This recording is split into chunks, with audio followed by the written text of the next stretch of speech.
Mi conferencia de hoy se titula La ciudad deseable, el papel de las ciudades intermedias en la sostenibilidad urbana. Este es un documento que he venido trabajando para la Comisión de Infraestructura de la Academia desde octubre del año pasado. La inquietud sobre las ciudades intermedias y sobre las ciudades de este tamaño, y quiero agradecer al profesor Alfredo Silento por su insistencia en este tema.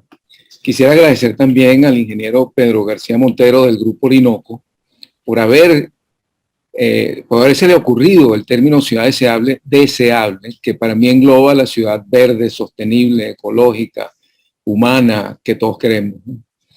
A Armando Gutiérrez, geógrafo, y Pedro Hippolyte, les quiero agradecer también su colaboración en este trabajo, especialmente en las cifras demográficas y los mapas del sistema de información geográfico que vamos a ver más adelante. El documento tiene varias partes. En la introducción, como siempre, se hace el planteamiento del problema, se justifica la escogencia de este problema y por qué es importante, se da el argumento general de todo el documento y hacemos un recorrido general del mismo con los objetivos del trabajo. En el primer capítulo sobre las ciudades intermedias en Venezuela, ahí vamos a ver, vamos a entender comúnmente hoy los rangos de población, la ubicación de estas ciudades, el número de ciudades intermedias en el país y su integración con algunas de las variables del territorio.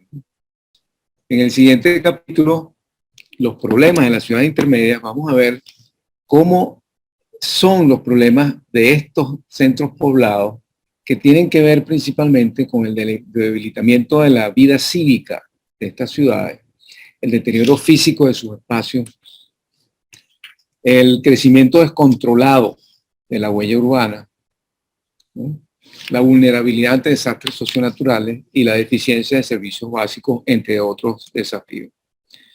En el capítulo de la ciudad deseable la vamos a atender primero tratando de explicar qué creemos que es una ciudad deseable y, por otra parte, hablar de las estrategias, principios y actuaciones que visualizamos para atacar los problemas identificados en la sección anterior. Cuando hablamos entonces, de ahí pasamos al cuarto capítulo, me salté un número, al cuarto capítulo, donde vamos a hablar de espacio público y sostenibilidad urbana. Vamos a revisar la definición y tipos de espacio público. El espacio público para nosotros se reconoce como la vida y la razón de ser de la ciudad y como un dinamizador de la economía y el papel que debe cumplir como elemento estructurante y ordenador de la ciudad. Y por último, vamos a ver una serie de estrategias y proyectos, ejemplos de aplicación de estos principios y de estas estrategias que estamos proponiendo para la ciudad, para ciudades intermedias. Y en esto vamos a hacer el principal énfasis del trabajo, es el principal énfasis del trabajo. La ciudad entonces es un tema central en la vida humana y su relación compleja y contradictoria con la naturaleza y la sociedad. Ella también es el eje fundamental para la salud del planeta y trascendental para definir la fuerza o debilidad de la democracia como forma de convivencia.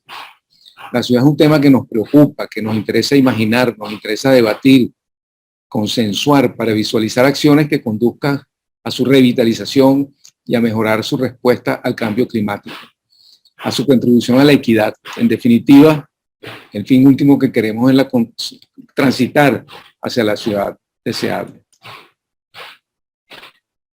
Las ciudades prevalecen en un mundo cada vez más urbano. El 56% de la población mundial vive en ciudades,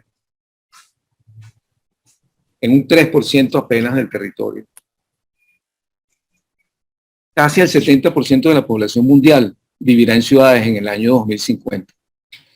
Esto es impresionante porque eso es muy pronto. Y venimos de un 56% en este momento y vamos al 70% en 2050. El 80% de la población actual de Latinoamérica es urbana y alrededor del 90% de la población de Venezuela vive en ciudades de más de 20.000 habitantes. Es decir, se corrobora nuevamente Venezuela como un país urbano. Ahora, ¿qué son las ciudades intermedias? Bueno, aquí tenemos a Cumaná, una ciudad con un extraordinario potencial turístico, un hermoso casco histórico, con unas playas y con una cercanía a una cantidad de lugares turísticos. Pero a la vez Cumaná es una ciudad vulnerable al cambio climático por la subida del nivel del mar y los deslaves e inundaciones que vienen por el río Manzanares. Pero son aquellas que se clasifican como de mediano tamaño, con base en la población total de cada país y que además cuentan con dinamismo y potencial de crecimiento económico, de crecimiento y desarrollo económico. No es lo mismo una ciudad intermedia en Venezuela, que como vamos a ver, va a estar entre 50 y 1 millón de habitantes, una ciudad intermedia en Brasil, que llega a 2 millones de habitantes, o en la India, que llega a 5 millones. Entonces, es un concepto que debe ser adaptado a la población total de cada país. Y qué mejor manera de entender que es una ciudad intermedia. Todos hemos visitado algunas de estas ciudades, algunos a lo mejor habrán nacido en ellas. Está Cumaná, que ya la mencioné, está Carora, hermoso lugar del estado Lara, enorme potencial agrícola, pecuario, vitivinícola, pero con las inclemencias, igual que le pasa a Cariguaraure en el estado Portuguesa, que amenazan la producción agrícola pecuaria. A Cariguaraure es una zona también que tiene tremenda influencia en sus alrededores, y la relación del campo, de lo urbano con lo rural, es uno de los temas típicos de las ciudades intermedias. Tenemos Rubio también, por ejemplo. Esos son ejemplos. Rubio es una ciudad de 90.000 habitantes, cuna del primer pozo petrolero de Venezuela en los alrededores, y además de eso, Rubio es zona cafetalera. Estos son algunos ejemplos que nos ubican, digamos, en qué son, de qué estamos hablando cuando decimos ciudad intermedia. Pero a la hora de cuantificarlo, pues podemos decir en Venezuela que la vamos a ubicar entre 20 y 50, entre más o menos, en Venezuela entre 50.000 y 1 millón de habitantes. Según distintas fuentes, está entre 20, 50.000, 1 millón, dependiendo de los estudios, como dije antes, Brasil, 2 millones de habitantes en la ciudad intermedia, pero esos son los rangos. Abarcan el 20% de la población mundial, casi el 50% de la población urbana mundial, dependiendo de qué fuente se consulte. Y en Venezuela, como vamos a ver, es más de la mitad de la población, o sea que son importantes. ¿Y por qué las estudiamos entonces? Primero, porque concentran una gran proporción de la población. Ya lo dije, en Venezuela más del 50%. Pero allí, claro que tiene problemas, pero allí es donde se presentan las mayores oportunidades. Como dice el Objetivo de Desarrollo Sostenible de la ONU, nosotros podemos aquí, a través de las ciudades intermedias, lograr un papel decisivo para asentamientos urbanos inclusivos, seguros, resilientes y sostenibles. Pero también porque estas ciudades tienen graves problemas, ya que la inversión se va principalmente hacia las metrópolis. Y yo sostengo en este trabajo de que si la inversión se hiciera en las ciudades intermedias, tuviéramos mejores resultados para la sostenibilidad urbana. Esta ciudad tiene una escala ideal para combatir la pobreza, atender a la población a menores costos y ofrecen una mejor calidad de vida que las grandes metrópolis. Por otra parte, ellas extienden un nexo y un enlace local, global y sobre todo urbano-rural que ayuda mucho a la integración del territorio. Atender a las ciudades intermedias estimula el descongestionamiento y la descentralización de las áreas metropolitanas de las ciudades de primer orden. Se busca con esto un desarrollo más equilibrado e inclusivo de todo el territorio nacional, que no se concentre en 5 o 6 grupos, grandes áreas metropolitanas, y sobre todo que los gobiernos locales están más próximos al ciudadano, lo cual permite una muchísimo más amplia participación ciudadana en las decisiones de política urbana. Nos dice Jane Jacobs que cuando nos ocupamos de las ciudades nos enfrentamos a la vida en su forma más compleja e intensa. Este es el clásico libro Muerte y vida de las grandes ciudades que esta autora escribió en el año 1961. Por eso que decimos que la ciudad deseable representa una aspiración. Representa una aspiración en el logro de una ciudad justa, democrática. Esto lo voy a leer. Es un párrafo tal cual del escrito. Representa una aspiración en el logro de una ciudad justa, democrática, diversa y accesible.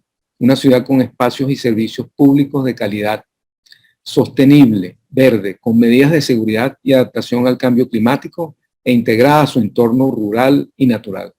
Es una ciudad que más que buscar expandir su huella con nuevos desarrollos, busca renovar y consolidar la ciudad existente, sus barrios, su espacio público y lugares de encuentro lúdico, su infraestructura, en definitiva, velar por el bienestar de sus ciudadanos.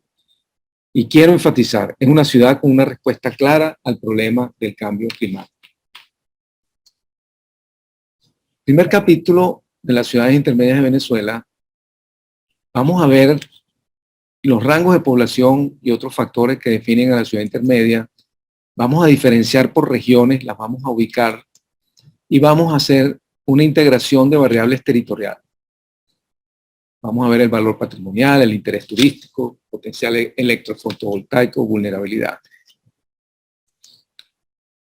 Hemos encontrado una serie de dificultades metodológicas que se refieren a los datos poblacionales, porque los datos de población están basados en fuentes no oficiales, ya que no existe información de las agencias gubernamentales correspondientes.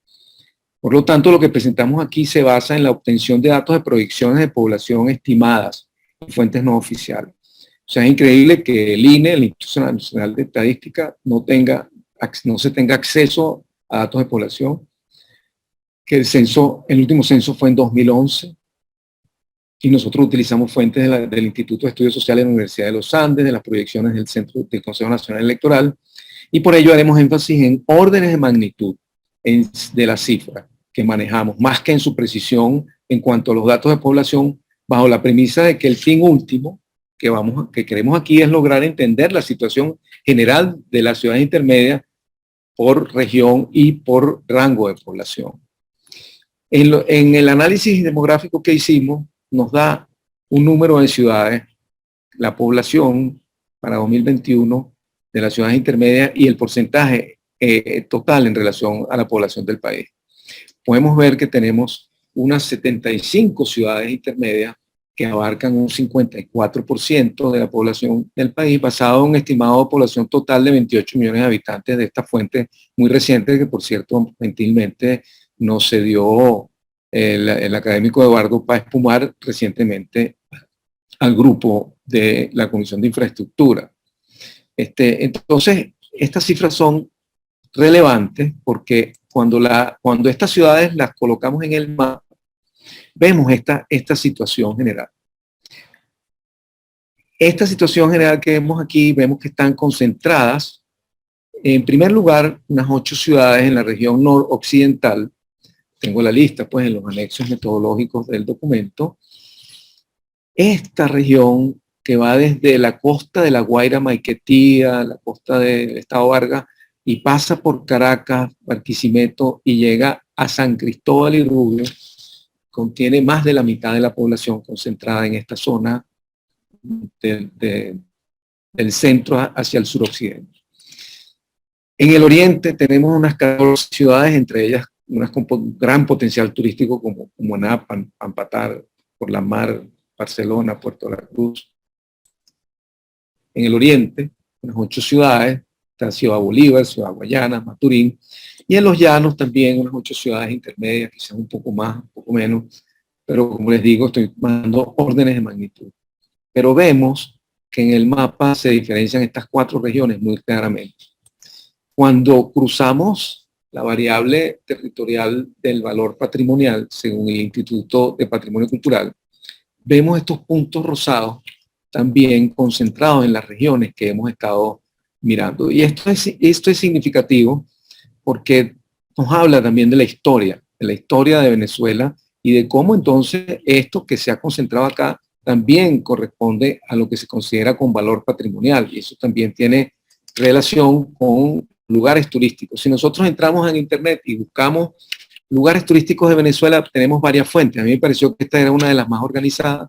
Entonces, fíjense cómo corresponden los lugares, las ciudades, con los lugares de interés turístico, bueno, exceptuando Los Roques, Guayana, el Salto Ángel, etcétera, etcétera, ¿no? Entonces, y por otra parte, seguimos cruzando variables y vemos el potencial electrovoltaico en Venezuela. Fíjense que en los Andes disminuye, pero afortunadamente la ciudad de Mérida y San Cristóbal son ciudades grandes, tienen un potencial electrovoltaico alto. Lo vemos en la isla de Margarita, en Paraguaná, etcétera, ¿no? Ahora bien, seguimos con el capítulo 2. Vamos a hablar de los problemas de las ciudades intermedias en Venezuela, comenzando por el debilitamiento de la vida cívica y de la participación ciudadana. Indudablemente que el debilitamiento de la vida ciudadana se da en gran medida por la misma situación de crisis del país, crisis política, de crisis económica, pero también se da por el abandono del espacio público, se da por el abandono de las calles, de las plazas, de las avenidas.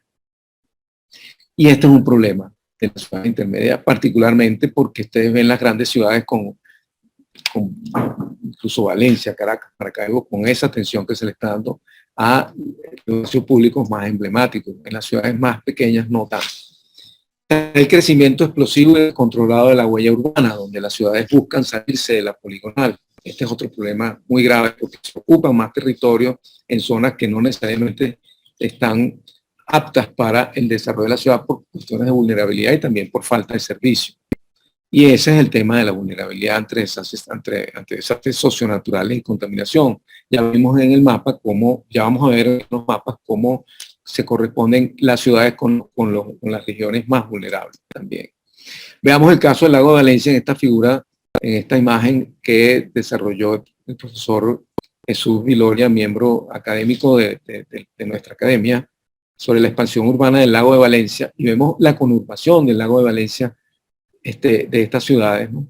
Y cómo ha explotado la huella urbana, comiéndose los terrenos, apropiándose de todas las zonas agrícolas, a lo cual yo le sobrepongo una imagen de sistema de ciudades y vemos entonces cómo el lago queda prácticamente rodeado y la amenaza que él representa pues para estas poblaciones que se han establecido, sobre todo al sur de Maracay. Esto es un ejemplo de la expansión urbana descontrolada en las ciudades intermedias.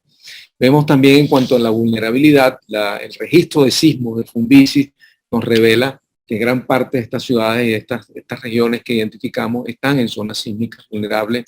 Lo mismo pasa con los deslizamientos. Una zona donde se han registrado mayor cantidad de deslizamientos en el país.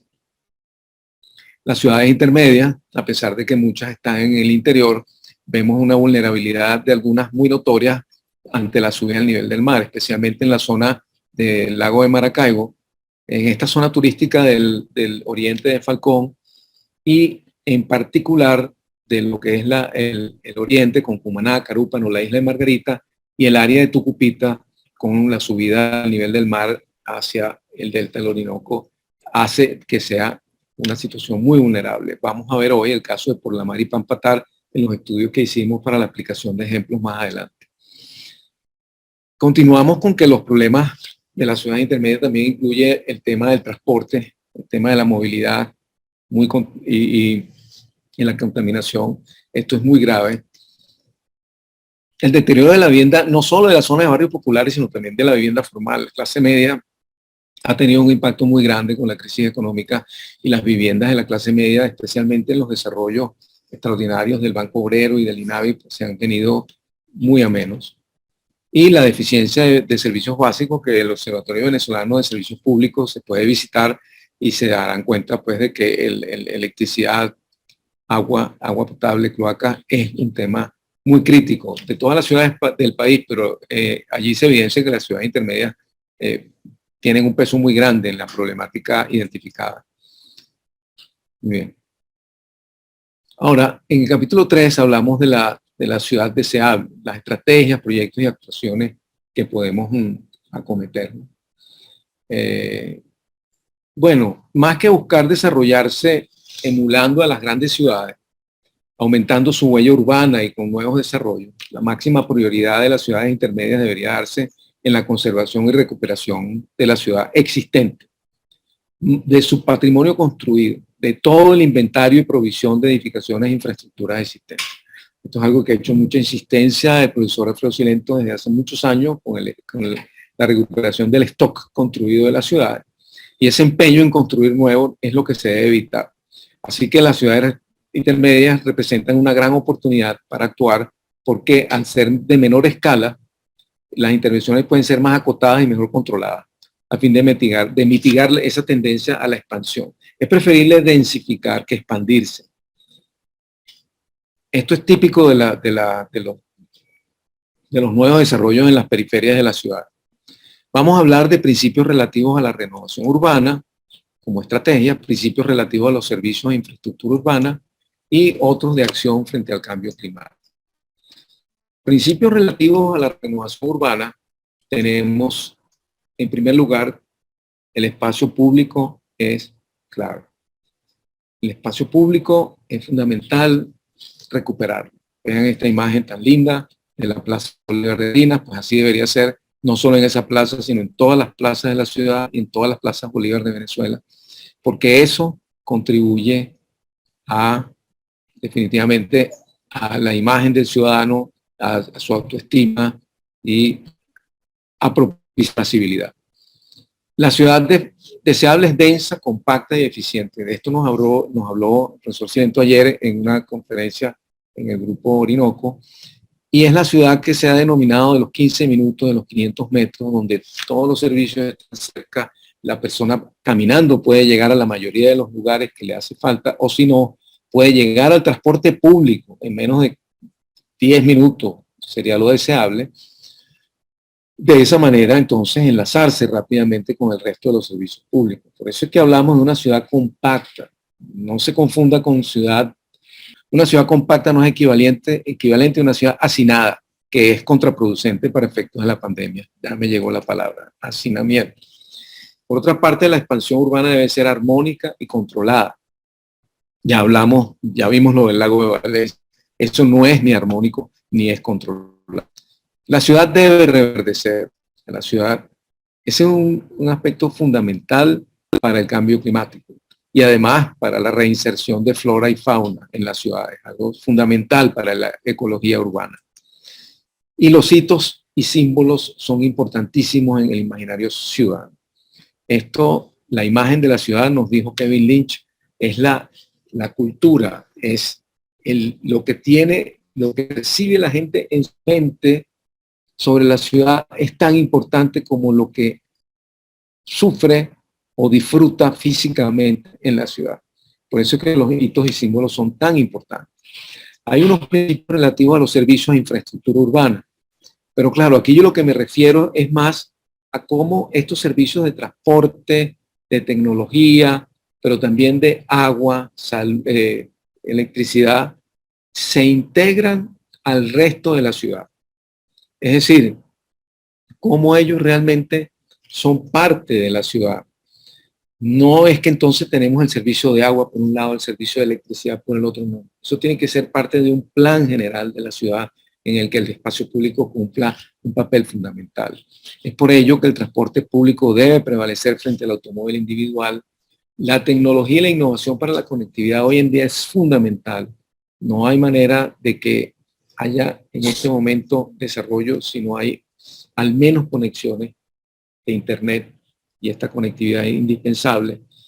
Y debe, como dije antes, debe visualizarse la infraestructura como un sistema integral donde se considere el turismo, se considere las otras actividades que ocurren en la ciudad como parte de su infraestructura. Hay una serie de principios también relativos a la acción frente al cambio climático, que yo lo llamo que el territorio del municipio debe ser a prueba de clima. Sabemos que es algo imposible, pero es un ideal a cumplir y eso se puede lograr a través de los planes. No es que se pueda lograr, se puede intentar recorrer ese camino a través de los planes de adaptación al cambio climático, que son fundamentales para la disminución de la vulnerabilidad y estar preparados. Y las ciudades también deben contribuir a la mitigación a través del cambio climático, a través de programas de energías renovables y de monitorear la emisión de gases de efecto invernadero. Bueno, estos son los tres grandes principios de acción, como dije: renovación urbana, infraestructura y servicios, y la acción frente al cambio climático. Antes de continuar, quisiera reflexionar, o sea, muy rápidamente, hablarles de que cuando uno analiza los principios aquí presentados, destaca el hecho de que casi todos ellos pueden confluir e integrarse al espacio público como un concepto que los engloba. Eso lo vamos a ver un poco más en detalle más adelante, pero es que incluso los servicios públicos tienen que integrarse a través del espacio público. Es decir, este componente de la ciudad es el más importante, el espacio público, para las actividades humanas. Y será el tema que vamos a tratar ahora en la siguiente sección. Por eso es que vamos a ver ahora un cambio de imagen. Vamos a entender que en estos dos últimos capítulos vamos a concentrarnos en el espacio público y la sostenibilidad urbana como un gran elemento que puede contribuir en las ciudades intermedias con este fin. El espacio público, entonces, es la estructura fundamental que conecta e integra todos los espacios y actividades públicas y privadas de las ciudades, e incluso integra los servicios, integra las acciones contra el cambio climático. Es un papel fundamental el que cumple. Nos decía Henry Lefebvre en 1970 en su famoso libro de la Revolución Urbana: los signos de lo urbano son signos de asamblea. Las cosas que promueven la asamblea, o sea, calles, plazas, espacios, superficies, hacer edificios, e incluso los requisitos para la asamblea, asientos y luces. Aquí es donde los que han insistido tanto que el mobiliario urbano es fundamental para la ciudad, para mí tienen razón. Y es un concepto integrador, como dije al final de la sección anterior. Es decir, si vemos a la ciudad densa y compacta que hablamos, necesita vías, necesita acera, peatones, lugares de encuentro. Si hablamos de que el crecimiento urbano sea armónico, pues el crecimiento urbano, para que ocurra, tiene que darse a través de conexiones viales o conexiones de comunicación peatonal.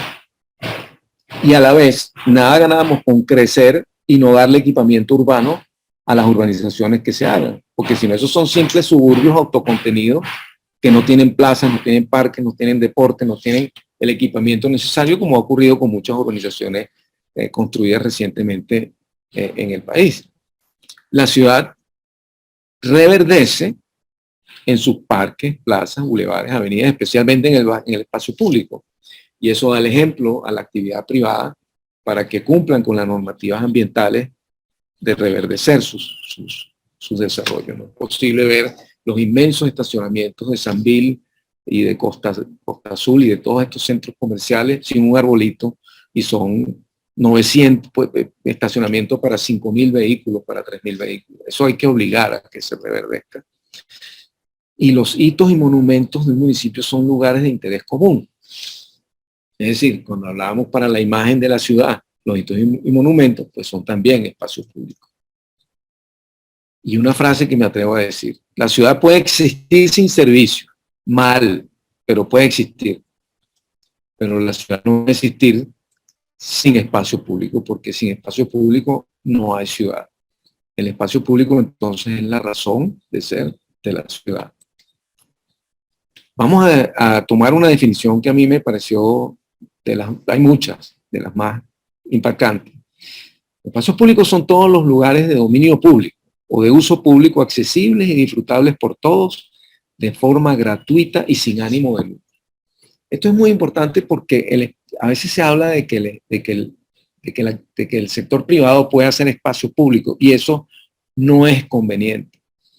El sector privado puede hacer lo que quiera, pero es que el sector privado responde a los intereses del mercado, y los intereses del mercado no tienen ni memoria, son muy cortos de memoria y muy cortos de visión a futuro, mientras que el espacio público está allí para quedarse por años, si no siglos, como las plazas Mayor, que se convirtieron después en las plazas Bolívar.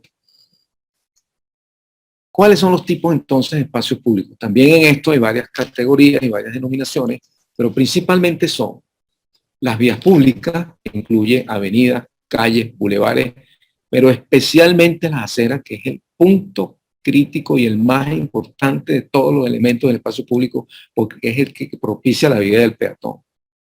Y sin peatones no hay espacio público.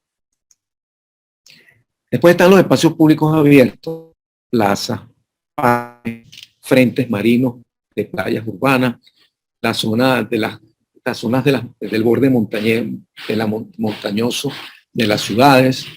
Todos esos son espacios públicos abiertos. El equipamiento público también, mercados, bibliotecas, museos. Que tienen un horario restringido, sí. Que a veces hay que dar una colaboración, que no es gratis. Bueno, ahí empiezan los problemas, pero siguen siendo equipamiento público. Pero todo esto no tiene sentido sin una movilidad urbana sustentable. Si la gente puede llegar a estos lugares y no están interconectados y no hay esa libertad de flujo y movimiento, pues perdemos el sentido de todo lo que estamos haciendo. Ahora bien, una sección del documento que redacté habla de espacio público, ciudad equitativa y democracia, y la ciudad equitativa y la democracia. En ese sentido, el espacio público es el escenario de la política, del ejercicio de la sociedad, de la promoción de la equidad. El espacio público además tiene una cosa muy interesante, que es el gran dinamizador de la economía. Un buen sistema de espacio público, un buen sistema muy robusto de espacio público fomenta el desarrollo económico y estimula la economía local. Fíjense que el comercio, la oficina, la salud, la educación, las actividades recreativas están íntimamente ligadas al espacio público. Aquí me voy a adelantar un poquito a algo que iba a decir más adelante, pero no importa, ya que vemos aquí la avenida 4 de Mayo de Por la Mar, la avenida Santiago Mariño, los bulevares, toda la avenida Bolívar, porque más adelante les voy a hablar de Por la Mar y Pampatar como los casos de estudio. Da tristeza como los grandes centros comerciales, los malls, han extraído el público a través de una competencia desigual con los comercios vecinales que se dan hacia las aceras de estas avenidas. Eso da mucha tristeza. Un monstruo, Mozambique, Costa Azul, que tiene 5.000 puestos de estacionamiento y ocupan hectáreas de islas de calor, hayan efectuado esto. Por esto es que yo creo que en las ciudades intermedias el estímulo de la actividad privada en el espacio público, en las aceras, en estas avenidas que eran emblemáticas, es fundamental para su futuro. Es indispensable la actividad privada para dar vitalidad, pero especialmente esa que es vecinal. Alfredo habla también de la economía del barrio. Está también la naturaleza lúdica y saludable del espacio público, porque promueve valores culturales, estimula el turismo. De esto hablo también en esta sección. El espacio público es salud, es el escape de la pandemia. Esto es allá también en Margarita, en el Paseo del Mar. ¿Cuál es la visión del espacio público que yo propongo en este trabajo? ¿Cuál es el abordaje? Primero, que el espacio público debe ser el epicentro de las estrategias urbanas, no la zonificación, que lo que hace es otorgar valor a la propiedad privada de la tierra. Las estrategias urbanas deben ser a partir del espacio público como tema central. Y es la estructura organizativa, que genera la estructura urbana de la ciudad. En ese punto hago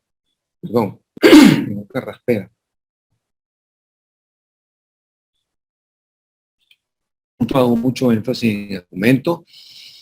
Y otra cosa, el espacio público debe verse como un sistema.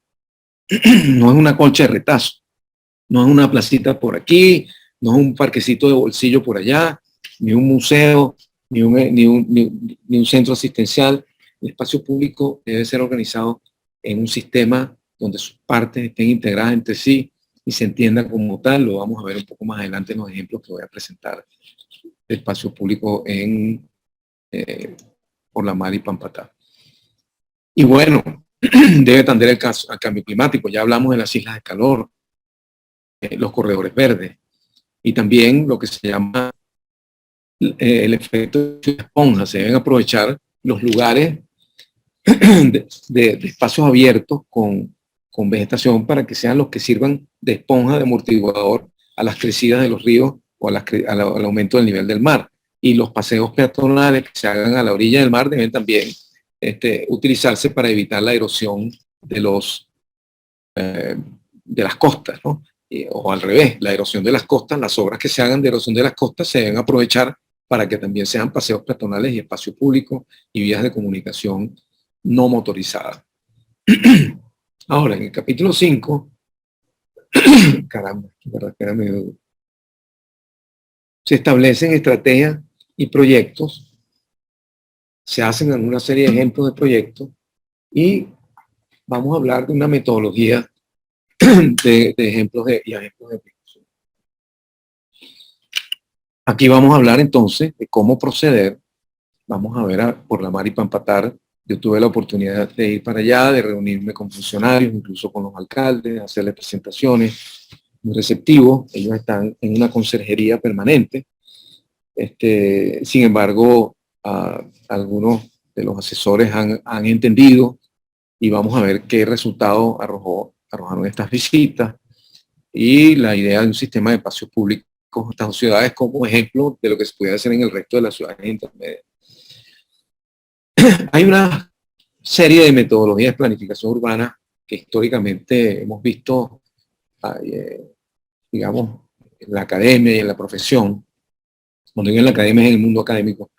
Pero hay dos que me llamaron la atención especialmente, que son Our City Plans del programa Hábitat de las Naciones Unidas y la iniciativa de ciudades emergentes y sostenibles del Banco Interamericano de Desarrollo. Todas estas metodologías tienen en común, o yo pude extraer que tienen en común, una fase de evaluación donde se ve el estatus actual y el contexto de actuación, una fase de planificación donde se visualiza el futuro y una de ejecución para hacer realidad los planes. Hay una serie de preguntas que se hacen en la evaluación que tienen que ver con el estatus actual de la ciudad y el contexto en que se actúa, dónde estamos parados, quiénes deben participar, fundamental, qué problemas y potencialidades tenemos. Allí vemos, es como una especie de análisis de esto de fortalezas y debilidades, ¿no? ¿Cuáles son los desafíos? ¿Cuáles son nuestras virtudes? ¿Cuáles son nuestras prioridades? Lo de la priorización es fundamental en la fase de evaluación. La fase de planificación es visualizar el futuro. ¿A dónde queremos ir? ¿Cómo podemos llegar? Está muy claro que estos son procesos iterativos, esto no es lineal, no es que primero es la evaluación y cuando termine la evaluación empieza la planificación. No, yo no puedo evaluar sin una visión de futuro. No puedo hacerlo. Yo tengo que tener una visualización del futuro antes de evaluar, porque estoy viendo lo que yo quisiera tener y por lo tanto ahí es donde busco concentrarme en los problemas. Pero como mecanismo de división de etapas es interesante. Igual cuando hacemos los planes y ejecutamos, también nos damos cuenta de que no lo estamos haciendo tan bien y tenemos que volver a evaluar y volver a planificar, ¿no? Pues si lo estamos haciendo bien, seguimos adelante y lo usamos de ejemplo para otros lugares de la ciudad. Y cómo damos continuidad a los planes, que es una pregunta que nos hacemos siempre, que es dificilísima de responder, sobre todo cuando hay discontinuidad administrativa. Fíjense ustedes esta síntesis, no pretendo que la leamos, ni mucho menos, sino para que vean que yo hice una síntesis de las dos metodologías, de Hábitat y del Banco Interamericano. La de Hábitat, la de ONU Hábitat es la de City Plans, ¿no? Y la de el Banco Interamericano es la de Ciudades Emergentes y Sostenibles. Esta es la fase de evaluación, esta es la fase de planificación. No me meto en la de implementación, en la de ejecución, porque este es el alcance del trabajo, es un alcance de planificación principalmente. Entonces vemos cómo en cada uno de ellos se plantean de manera distinta, con otras palabras, objetivos, actividades y entregables. Yo hice una síntesis de ambas, que la vemos acá, para facilitar los casos de estudio. Y entonces este análisis que ven acá de contexto, objetivos, visión preliminar, etcétera, lo hice para la ciudad de Por la Mar, explicando cada uno de esos puntos que están escritos en el documento, ¿no? Aquí vemos entonces que me concentré, lo hago ahora en las láminas que les voy a presentar, las potencialidades y limitaciones con la priorización y jerarquización de problemas y las fortalezas también de la ciudad de Por la Mar, y el hecho de que los planes especiales son importantísimos porque está bien, los amigos de estas dos metodologías proponen los planes estratégicos o los planes de acción, pero también ellos hacen énfasis en que hay que tener acciones inmediatas que tengan impacto directo en el bienestar de las comunidades y no nos quedemos en los planes solamente. Y el plan, como por ejemplo los PEDUL, se tardan 2-3 años en hacerse, cuestan decenas de miles de dólares y cuando están hechos se archivan porque entró la otra administración. Entonces, estos planes especiales, que también son planes de acción inmediata o de actuaciones inmediatas, son importantísimos en estas metodologías, ¿no? Vamos a hablar entonces ahora de la aplicación a Por la Mar y Pampatán como ciudades sostenibles. Fíjense, yo había identificado de manera preliminar esta serie de temas prioritarios, después los conversé en las dos alcaldías, llegamos a una serie de actuaciones también que vamos a ver más adelante, pero esto parece un enredo, pero es muy sencillo, miren. El punto 1 es el crecimiento urbano, véanlo acá en estas flechas rojas, desordenado, los barrios que están tomando hacia las montañas, los barrios, las zonas populares, vemos en el centro de la ciudad una gran zona consolidada, de barrios consolidada por los mismos gobiernos, y la ciudad expandiéndose hacia la montaña y hacia el oeste con una especie de forma de siguiente desierto. Eso también tiene que ver con el deterioro del casco urbano, del casco central, el abandono de los activos ambientales como la laguna de las Marites y la laguna del Morro, el río El Valle y su afluente son otros temas prioritarios. La vulnerabilidad y riesgo ante desastres socionaturales como la subida de nivel del mar y la crecida de los ríos en estos puntos que están marcados acá. La movilidad y transporte, vemos cómo entran vías importantes a Por la Mar a pequeñas calles estrechas, y sobre todo los servicios que son las Tres Marías, electricidad, aguas servidas y agua potable. Lamentablemente las aguas servidas van hacia el mar porque en este momento las plantas de tratamiento no están funcionando desde hace algunos años, problemas que están tratando de resolver urgentemente en la actual administración, coordinándolo con el gobierno central. Pero también tiene unos tremendos potenciales la ciudad de Por la Mar. Esto es parte de la metodología. Bueno, tenemos estas amenazas, tenemos estos problemas críticos priorizados, pero también tenemos este gran potencial. El casco central de Por la Mar es hermoso, la bahía de Guaraguao es un espectáculo y ni se diga la de la Caracola, las playas urbanas que están aquí de la Caracola, del Silguero y también por acá de la playeta La Isla, son también lugares muy interesantes de gran potencial turístico. Las lagunas del Morro y las Marites, en este momento se está haciendo un plan especial para la laguna del Morro por parte de la gente del Concord, que está bastante interesante con las propuestas que hacen, los aportes, por supuesto, para lograr que esta zona se convierta en un lugar hotelero, me parece también sumamente interesante. Las zonas verdes, los cerros colindantes, se dirá, parece mentira, pero la variedad que otorga una excursión al cerro o una visita a las cascadas a un lugar predominantemente de playa es también un potencial sumamente atractivo. Y cuando uno analiza el casco central de Por la Mar, bueno, ve que, por ejemplo, que es esta línea aquí delimitada en rojo, pues ve una serie de temas interesantes, la Plaza Bolívar, estos ejes comerciales que se pudieran consolidar, ejes de paseos peatonales que pudieran consolidarse alrededor del casco, que integren al mercado municipal de Los Cocos, a la Universidad Bolivariana, al Museo Francisco Narváez.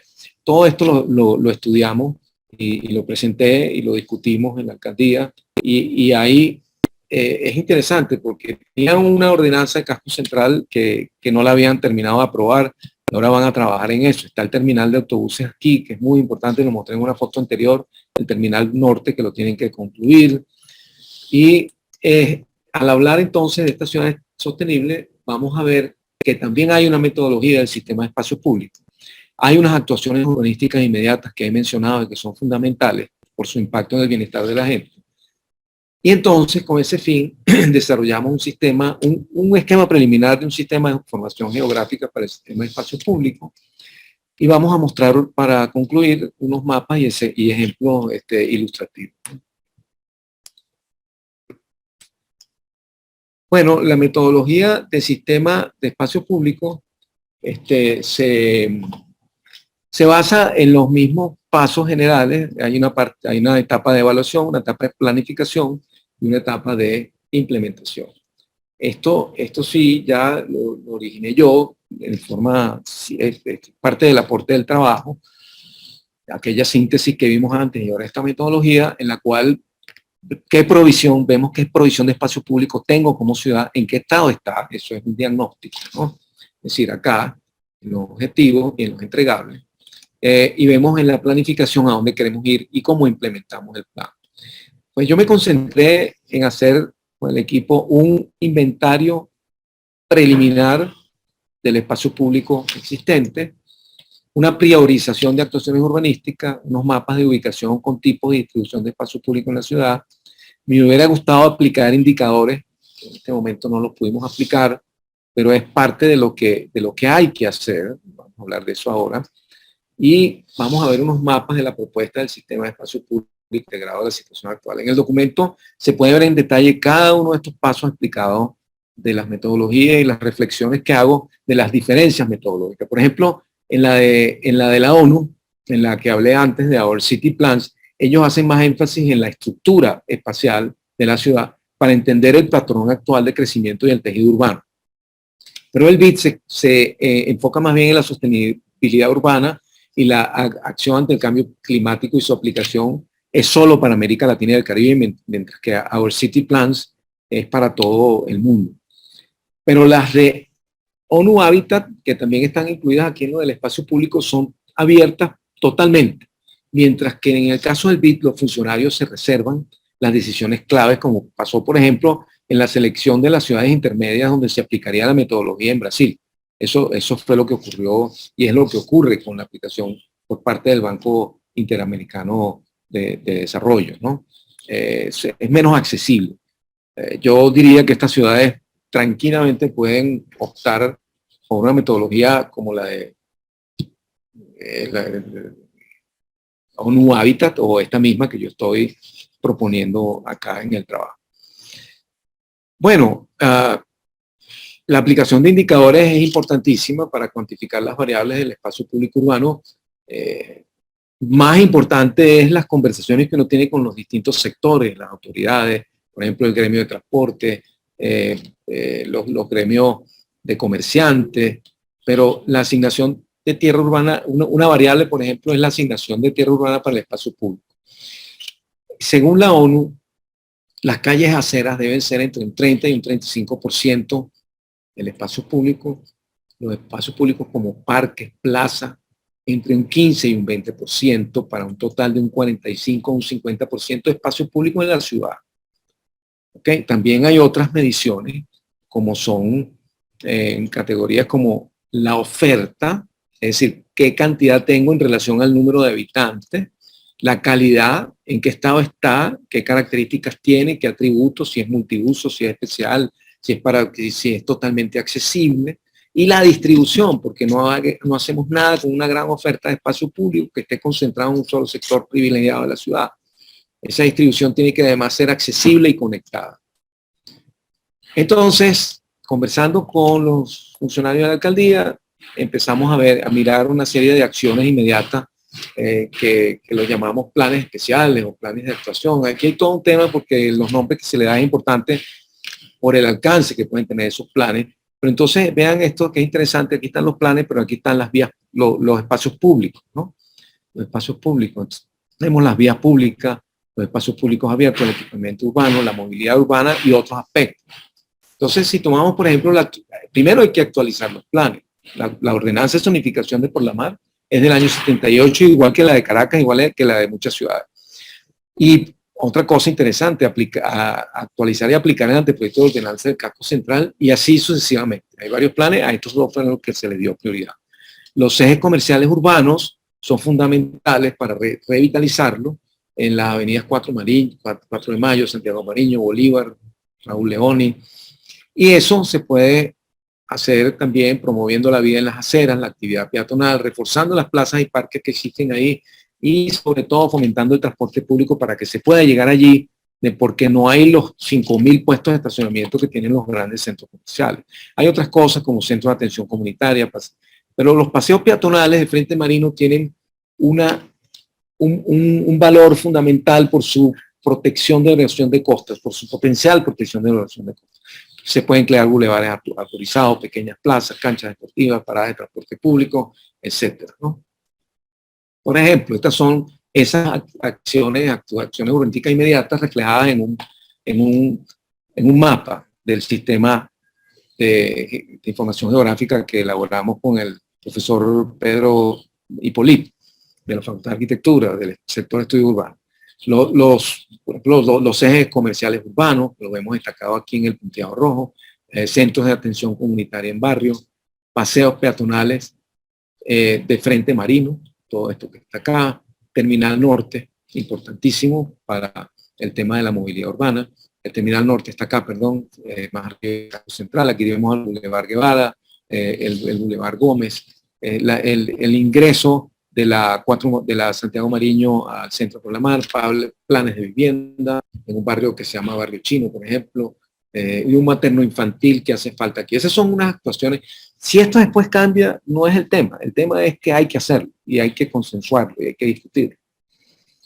Y aquí comenzamos a ver entonces algunos ejemplos del sistema de espacio público por la mar hecho con la metodología, con Google My Maps, que es una herramienta de uso público, pero que logramos entonces ver la conurbación por la mar para empatar. Y aquí vemos ver, en este primer mapa, podemos ver, en primer lugar, los espacios rojos, los espacios públicos que identificamos en el inventario de por la mar, los que identificamos en el inventario de Pampatán. Este es una primer esquema sumamente básico, pero imagínense cuando tengamos aquí todos los espacios públicos computados, incluyendo las vías principales. Esto también nos los desglosa por tipo de espacio, como monumento, asistencial, playa, plaza, paseos peatonales, mercados, estadios también. Todo esto está identificado aquí y cada uno de ellos al pincharlo nos da las características. El castillo de San Carlos de Borromeo o el faro, la playa del Muelle del Morro, la playa de la Caracola, la playa de Bellavista, etcétera, etcétera. Este sistema, también podemos ver lo que es los tres grandes tipos de espacio público. O sea, el equipamiento público como mercados, hospitales, museos, el espacio público abierto como plaza, parque y las vías públicas. ¿Sí? Aquí está discriminado de esta manera. También podemos ver una tabla de datos. En esa tabla de datos podemos ver todos estos sitios referenciales y al aumentar la tabla de datos vamos a tener áreas, coordenadas geográficas. Bueno, lo que incluye un sistema de información geográfica. Lo interesante de esto no es el sistema y su desarrollo, sino el concepto que está detrás de las capas, de las distintas capas que se utilizaron para hacer la propuesta de espacio público, del sistema de espacio público, ¿no? Esta propuesta, que está acá, incluye ya lo nuevo que iría, que son paseos peatonales, bulevares, temas en el casco central, una biblioteca, y son planes que existen y planes que nosotros proponemos también que hagamos, pero que esos planes que existen todavía no se han ejecutado. Esta propuesta de corredores verdes a mí me parece especialmente interesante porque promueve la conectividad de las dos ciudades de una manera no motorizada y generando corredores verdes que nos ayuda en el tema del cambio climático y la disminución de las islas de calor urbanas, ¿no? Aquí vemos un ejemplo de un detalle, en este caso de la Plaza Bolívar de Por la Mar. Muy bien, me gustaría hablarles un poco que fue lo que yo dije ahorita, que argumenté. En primer lugar, que la ciudad es un tema central en la vida humana y su relación compleja y contradictoria con la naturaleza y la sociedad. Hay una singularidad de las ciudades intermedias en Venezuela. Tienen sus características, tienen sus problemas peculiares y hay una serie de estrategias con las cuales podemos abordar. Creo que también que hemos entendido hoy, y espero haber demostrado que el papel de la ciudad intermedia para lograr avances significativos en la ciudad, en la sostenibilidad urbana en todo el país es fundamental. que tienen la posibilidad, ellas tienen la posibilidad de planificar sistemáticamente su renovación urbana. Que el espacio público y la renovación urbana son clave para abordar los desafíos en el camino hacia la sostenibilidad urbana de las ciudades intermedias. Yo creo que más adelante deberíamos continuar en el entendido de que las ciudades intermedias tienen la posibilidad de planificar su renovación urbana y que pueden organizar el espacio público como un sistema y atenderlo como tal. Y que se puede planificar y simultáneamente acometer acciones urbanísticas inmediatas que mejoren la vida de la gente. Es muy lindo ver un pueblito como Chile, el día de San Benito, donde en esta inmensa plaza se congregan a esta festividad y inundan las calles frente a la iglesia. Y el vapor del humero que sale del fogonero de las escopetas de ellos, escopetas de pura pólvora negra, el ruido es inmenso. Yo digo que un pueblito de 6.000 habitantes vive su espacio público con una extraordinaria. Bueno, señores, aquí los dejo y seguimos comentando. Gracias.